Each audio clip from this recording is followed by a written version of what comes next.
문순태 소설 철쭉제 7번째 읽어드리겠습니다.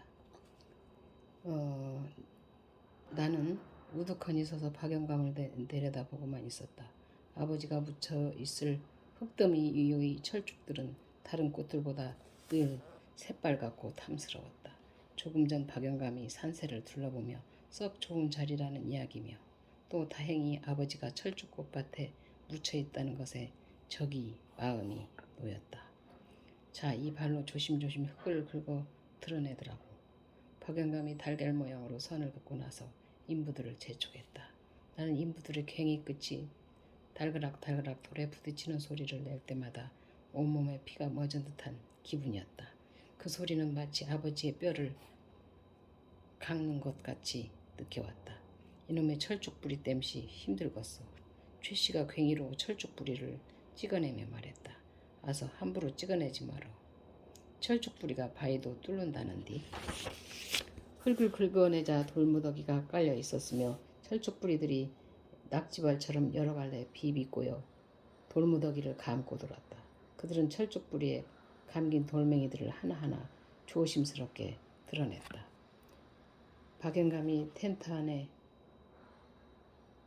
가 있으라는 것을 듣지 않고 나는 인부들이 일하는 모습을 들여다보고 있었다.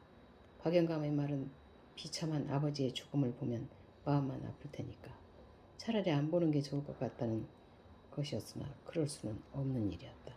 어머니의 말 맞다나 유해를 확인해 볼 필요도 있겠고 또 자식된 도리로 아버지 유해를 손으로 다루지 않는 데서야 말이 안 되는 것이었다. 박금산 저쪽 나무 그늘에 쉬고 있으라니께 그리야. 박영감이 돌을 들이대며 말했다. 저도 도와야겠어요. 나는 박영감의 말을 듣지 않고 그의 옆에 쪼그리고 앉아서 돌을 드러내는 일을 도와줬다. 박영감이 앉아있는 쪽에서 구두 2짝이 나왔다. 그것은 분명 아버지의 구두일 것이라고 생각했다. 그날 밤 아버지가 박판도령에 끌려가면서 마루 위 신발장에서 구두를 꺼내 신은 모습이 얼핏 스쳐갔다. 저런. 직관 박영감은 썩어 문드러진 구두짝을 드러내다 말고 나를 바라보며 혀를 쳤다. 흑색이 되어 너덜너덜 썩어버린 바지가랑이의 천 위에 가는 전선줄이 감겨 있었다. 아버지를 묶일 때 다리를 묶었던 것으로 생각하면서 여러 겹으로 친친 동여맨 전선줄을 드러냈다. 전선줄을 드러내고 너덜너덜 썩어 겨우 형태만 남은 바지의 천을 걷어내자 색깔이 뿌연 뼈가 드러났다. 참 신통하구만. 관도 없이 감회장을 했는데도 이렇게 뼈가 깨끗할 수가 있담. 직관 박영감은 뼈 위의 흙을 조심스럽게 긁어내며 감탄을 하는 투로 말했다. 여기가 보통 자리가 아닌가비요.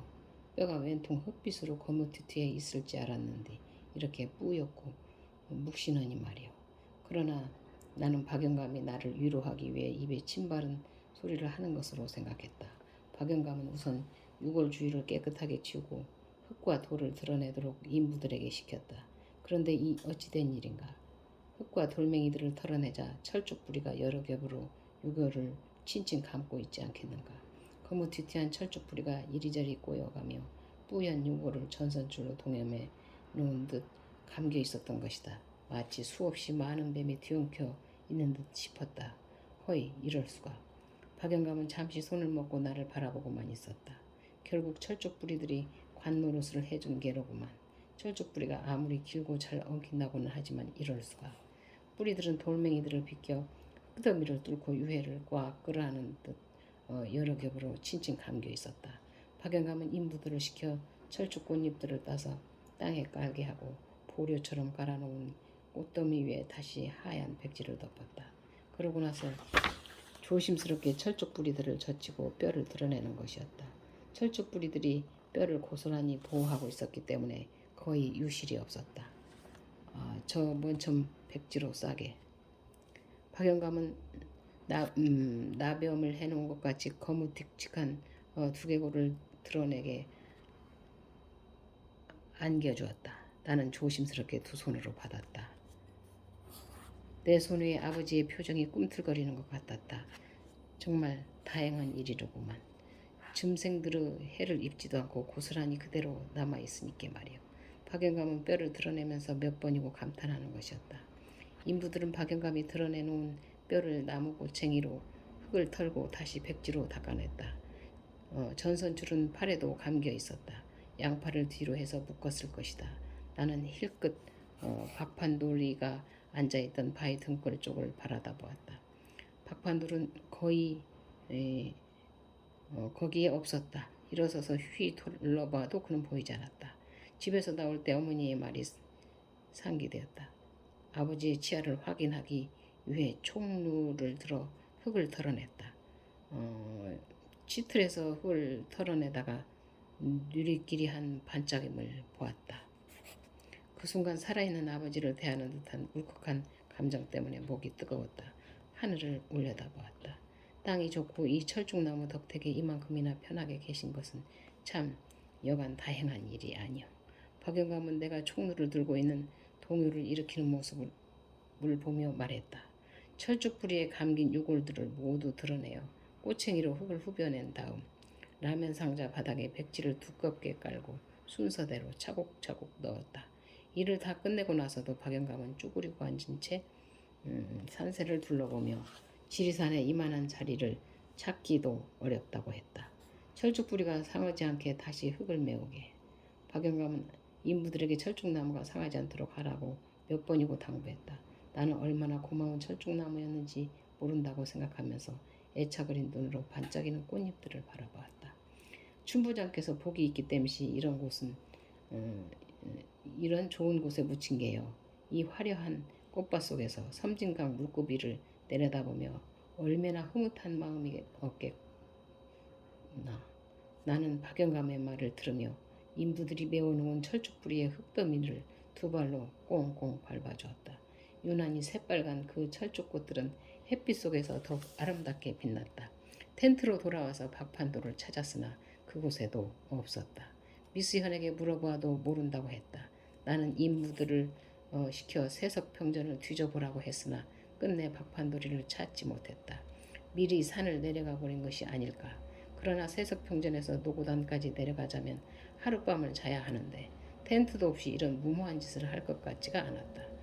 먹을 것도 텐트도 없이 산에서 내려간다는 것은 자살 행위와 같은 것이기 때문이다. 뻔뻔스럽고 왁살스럽게도 생에 집착이 강한 그가 죄책감 때문에 자살한다는 것은 상상할 수도 없는 일인 것이다. 혹시 가까운 대성동으로 내려가는 게 아닐까 몰라. 대성동 쪽으로 간다면 해지기 전에 신흥이나 칠불암거정 당할 수 있을 테니까. 박영감도 걱정했다. 언제까지나 박판돌이를 찾고만 있을 수도 없는 터라 박영감은 아버지의 유해를 어디에 안장하겠느냐고 물었다. 내 생각 같아서는 일단 천왕봉까지 올라가 보는 것이 어떨까 싶구만. 돌아가는 도중에 좋은 자리가 있을지도 모르니까 말이오. 내가 통천문 부근에 봐둔 자리도 있고 나도 박영감의 말을 따르는 것이 좋을 것 같이 생각되었다. 더욱이 아버지는 살아생전 천왕봉 한번 올라가 보는 것이 그렇게 소원이었다고 하지 않았던가. 죽은 유해나마 천왕봉에 모시고 올라가고 싶었다. 일단 천왕봉까지 올라갑시다. 나는 아버지의 유해를 담은 라면 상자를 옆구리에 끼고 일어섰다.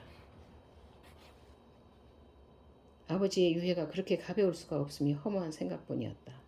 한쪽 팔로 나를 끌어안던 육척 장신의 그 아버지가 겨우 오른쪽 옆구리 안에 안기다니 생각만 해도 마음이 언짢은 것은 고사하고 아버지의 유해를 모시고 천왕봉에 올라가고 있다는 사실조차도 구름 받고 서 있는 듯한 허허로움에 온몸이 감각마저 마비되어 버린 것만 같았다. 아버지의 그 널찍한 등에 올라타고 엉덩방아를 짚고 목에 두 발을 걸치고 무등타기를 해도 끄떡 안 했던 아버지였다. 두 손으로 손가락 하나를 꺾지 못해 끙끙거렸던 일이며 둥덩둥 사랑 노름을 할 때 솔매 마을 앞산이 울리도록 장구를 치던 모습이며 아버지 살아생전 모습들이 선하게 떠올랐다. 그 심세던 아버지가 라면 상자 안에 초라하게 들어앉아 아들의 옆구리에 끼이다니 나는 불현듯 인생의 혐오함에 지금껏 가슴 절절히 품어왔던 온갖 욕망이며 원한들이 물거품처럼 흩어져 버리는 듯 싶었다. 박영감은 몇 번이고 좋은 자리에 묻혀 다행한 일이라며 이루했지만 그런 그의 말은 하나도 귀에 머무르지 않았다. 판돌이 그 자식. 나는 아버지의 유해를 끼고 천왕봉을 오르면서 이를 부드득 깔며 박판돌이에 대한 복수의 불길을 지폈다. 조금 전 아버지의 팔다리에 묶인 전선줄을 들이내면서도 박판돌이에 대해 치솟는 감정에 부르르 손이 떨리기까지 했다. 신선노름하는 함씨가 지금 있을까요? 나는 파란 하늘을 쑤셔대는 듯 우쭐우쭐 출렁여 보이는 천왕봉을 올려다보며 물었다. 죽지 않았다면 아직 있겠제. 그 사람 죽을 때까지 혼자 천왕봉에서 살겠대요. 그럴게야. 혼자서 높은 산정에서 죽기란 얼마나 애롭겠습니까? 애롭긴 사자라는 짐승은 일부러 근처의 가장 높은 산정으로 올라가 죽는다는데 되려 천당에 가기도 가깝고 좋겠제. 박영감도 나를 따라 천왕봉을 올려다보며 말했다. 나는 문득 천왕봉에 살고 있다는 함씨 때문에 오히려 지리산에 대한 사명감을 더욱 강하게 느끼고 있는 것인지도 모른다는 생각을 했다. 그래서 함씨가 죽으면 누가 또 올라와서 살까요? 하고 뚜벅 물었다. 글쎄, 함씨 자신이 죽어서도 한 1000년쯤 살 거라고 했으니까 당분간 죽는 것이 아니겠지. 죽어서 오래 살기가 더 어려운 일이죠. 그 사람 불써 자기가 묻힐 자리를 봐두고 틈만 있으면 그곳에 가서 번듯하게 누워본다는만. 그 사람 말이 자기가 죽을 성 부르면 미리 그리 가서 누워 숨을 거두었다는 기야. 허기사 그를 묻어줄 사람도 없지만 말이야. 산정이 온통 화산이 솟는 그 순간처럼 벌겋게 낙조가 터질 무렵 일행은 천왕봉에 올라섰다. 일행은 산정에 오르자 그 자리에 선 채 몸을 둘러가며 빨갛게 물든 하늘 끝을 휘둘러 보았다. 나는 아버지의 유해를 옆구리에 낀 채 심장의 뻐근함을 느끼며 깊게 숨을 들이마셨다. 그러면서 아버지, 여기가 바로 지리산 상상봉인 천왕봉입니다. 아버지가 살아생전 그리시던 천왕봉에 오셨습니다. 하고 마음속으로 말하고 있었다. 해가 넘어가기 전에 볼 게 있어. 박영감은 나를 끌고 산꼭대기의 바위로 갔다. 바위에 큰 글씨로 천왕 라고 쓰여 있었다. 그것이 바로 하늘을 떠받는 기둥이라는 것이었다. 그 바로 밑에 천왕상을 모시는 암자가 하나 있었다. 하늘에 오른 기분이었다. 발바닥에 야릇한 현기증을 느낄 만큼 마음이 붕 떠오른 듯 싶었다. 미리 산상에 올라온 등산객들도 엄청난 자연의 경이로움에 말 한마디 한 발걸음 옮기는 것까지도 잠옷 숙연해 보였다. 모두가 엄숙한 얼굴로 빨갛게 물든 하늘의 끝을 보고 있었다. 누구 하나 큰 소리로 그 엄숙을 깨뜨리지 않았다. 신선이 된 기분이었다. 온몸에 습기가 쫙 빠지면서 육신은 마른 나뭇가지처럼 가벼워졌다. 조용조용 소리가 안 나게 텐트를 쳤다. 하늘을 향해 무릎을 꿇고 싶은 심정으로 목을 추슬러 서서히 어둠이 밀려오는 골짜기를 내려다보았다. 나는 여기 올라올 때마다 이 세상에 다시 태어나는 기분이야. 예서 죽었다가 다시 태어나는 기분 아무도 모를 게야. 박영감은 풀숲에 주저앉으며 조용조용하게 말했다. 그렇게 말하면서 나를 올려다보는 그의 얼굴에도 빨갛게 낙조가 깔려 있었다. 전 아버님 덕택에 좋은 구경을 하게 된 것 같습니다. 나는 옆구리 라면 상자를 내려다보며 말했다. 정말 그렇게 생각하나? 박영감의 물음에 고개를 끄덕이던 나는 거대한 생명의 처절한 운명을 보는 것 같은 느낌으로 낙조가 꺼져가는 하늘을 보았다. 낙조가 가라앉자 순식간에 끈끈한 어둠이 꿈틀꿈틀 움직이며 산을 덮어오고 있었다. 거대한 자연의 깨어남과 죽음 앞에서 갑자기 현기증이 나는 외로움에 파묻혀 들어가는 듯한 느낌이었다. 차라리 눈을 감아버리고 싶었다. 참 그 신선 같다는 사람은 어디 있습니까? 박영감에게 묻자 박영감은 그때 마치 혼몽한 꿈에서 깨어나는 사람처럼 눈을 크게 뜨고 몸을 추스리며 불쑥해서 일어났다. 이쪽이야. 박영감을 따라 아버지 유해를 꼭 낀 채 낙조와 어둠이 범벅된 속을 걸었다. 박영감은 대피소를 향해 말없이 산정을 가로질렀다. 나는 어둠 속에서 한길만 씨를 만났다. 그는 아버지처럼 키가 훤칠하게 큰 사람이었다. 시간 박영감은 나를 함씨에게 인사소개만 해주고 천왕상을 모셔놓은 암자에 갔다 오겠다면서 어둠 속으로 사라졌다. 나는 함씨에게 이것저것 묻고 싶은 게 많았으나 좀처럼 입이 열리지 않았다. 램프불에 비쳐 보이는 그 얼굴에는 온통 수염뿐이었다. 두 눈이 램프불의 불빛보다 더 밝고 날카롭게 느껴졌다. 그는 산에 사는 사람답지 않게 숭글숭글해 보였다. 인사를 하자 그는 대뜸 죄 지은 사람은 이 산에 아무도 없을 텐데요, 검사님. 하고 유난히 하얀 이를 드러내놓고 웃으면서 좀 어눌한 말투로 말했다. 나는 함씨의 첫마디 농담인 것을 알고 전 죄 지은 사람을 잡으러 온 게 아니고 천왕봉에 살고 있다는 신선의 얼굴을 보러 왔습니다. 하고 역시 농담조로 말했다. 우리는 대피소 앞에 바위에 걸터 앉았다. 함씨는 내가 물어보기 전에는 먼저 입을 열지 않았다. 그러나 일단 내가 한마디 말을 던지면 그는 어눌한 말투로 물어보는 말에 5배 되게 길고 재미있게 대답해 주었다. 처음엔 나를 빨갱이로 색안경을 쓰고 봅디다. 미친 사람이 아니면 빨갱이임이 틀림없다는 그런 눈으로 말입니다. 왜 이런 곳에 혼자 와서 사느냐? 무섭지가 않느냐? 언제까지 살 테냐? 만난 사람마다 똑같은 말들을 물어봅디다만 나는 그때마다 딱 한마디로 대답을 하지요. 함씨는 왜 여기서 혼자 사느냐는 질문에 이렇게 어두를 꺼냈다. 내가 여기 해발 1915m 천왕봉에 와서 살고 있는 건 여기선 아무하고도 싸우지 않아도 되기 때문이죠. 그러니까 이곳으로 도망쳐 온 겁니다. 자신이 없기 때문이죠. 많은 사람 틈에서 살기란 서로 짓밟고 시기하고 미워하고 죽이고 모함하는 싸움의 계속인 전 싸워 이길 자신이 없는 게죠. 싸워서 아무도 이길 자신이 없어요. 집사람, 아들놈한테까지 이길 자신이 없어요. 그러니까 아무하고도 싸울 필요가 없는 이곳에 와서 싸우지 않고도 이렇게 건강하게 잘 살고 있습니다. 무섭지도 않아요. 나를 해칠 것이 없으니까요. 그는 점착력 있게 보이는 골짜기의 어둠을 내려다보며 말했다. 끈끈한 어둠의 점액들이 하늘까지 퉁겨올라 시커멓게 먹칠을 하는 것만 같았다. 나는 아무런 느낌도 없이 함씨를 따라 어둠 속을 쑤셔보았다.